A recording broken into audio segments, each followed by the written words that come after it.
ஒரு recipe soya biryani.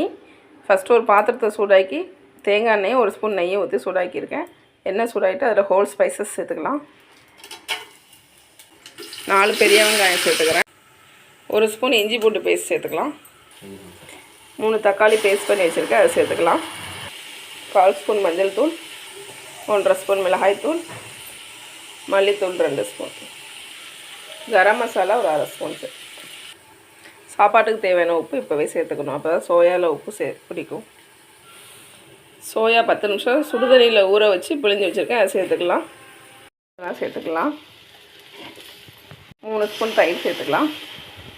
1.5 cup அரிசி எடுத்துருக்கேன், அதுக்கு 3 கப் தண்ணி சேர்த்துக்கிறேன். கொதி வந்துருச்சு, அரிசி சேர்த்துக்கலாம். 1 மணி நேரம் ஊற வச்சு வச்சுருக்கேன். உப்பு வேணும்னா இப்போ செக் பண்ணிக்கோங்க. Soya biryani ready.